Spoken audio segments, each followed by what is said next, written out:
Just watch your head on that plate. Don't worry, I'm tall, but I know how to get around. A non-vote is a vote. My name is Angela Christine Stevens. Voting is so important because, number one, my people have fought for this right for over 200 years, and we need to make our voice heard.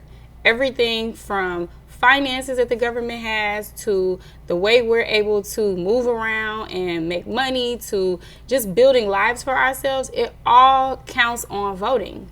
When I talk to young people who don't vote, I just try my hardest to explain to them what our people fought for, what our people need, and how we can get resources that we are lacking. And it's all through voting. So I try not to be judgmental because I know when I was younger, I didn't really care that much about voting. But right now, we all have to band together. Like if you're over 18, baby, I need you to go to the polls. Let me take you, actually. Let's ride together. I'll Uber you. Whatever we need to do, like we need to get there.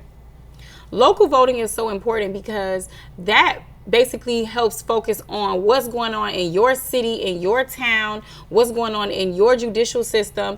If you have anybody that's in the process of being charged with anything, you want to make sure that the district attorney and that everybody involved, the judges who are elected, are all people who are rational, reasonable people who are not using biases, especially racial, social biases, to give people like you and me more time behind bars, number one. And number two, when it comes to financing things like schools, the education system, we have to vote locally to make sure that the money and the funding is going to the youth and the money is going to places where people are being underprivileged. So the local vote is extremely important, and I highly encourage you guys to get out here and just do it, please.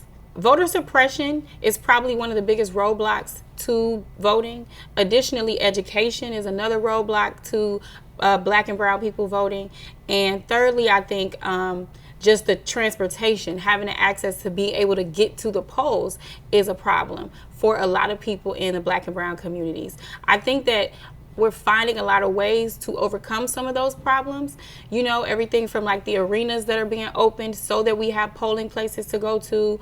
Also, just getting together and making sure people have transportation to go. But things like this, where we're using our voice to educate and really tell people how important it is and how much we need their help, is going to do the most work and most progress to getting people to the polls. The main issue that I think the president is going to have to deal with is funding the police or defunding the police. I think with the social unrest that's happening right now in society, we really need to be able to trust our law enforcement on every level. And I think the president should focus fully on that. I also think immigration is another place where the president is going to have to really do a lot of work. Our country was founded on immigrants, okay? Everybody here has a grandparent, a great-grandparent that's from another country. So there's no reason why we should be creating fear tactics now. And I really hope that our next president focuses on that fully and really changes the narrative around that.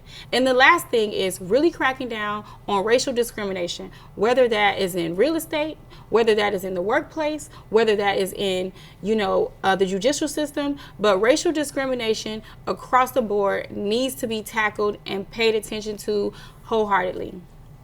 My view on the state of the world is that now more than ever, we have to understand that we are so much more connected than we ever thought we were, and we need to pay attention to each other, and we need to do our part to make sure that we're taking care of the earth. Everything from the Amazon burning to the social unrest that's happening all over the place, especially here in the US, to people dying over illnesses that can be prevented. So I think 2020 is definitely the year of clarity. It may not be the clarity that we thought we were going to get, but we are getting a clear perspective on what is important, and it really should show us that we need to take care of each other.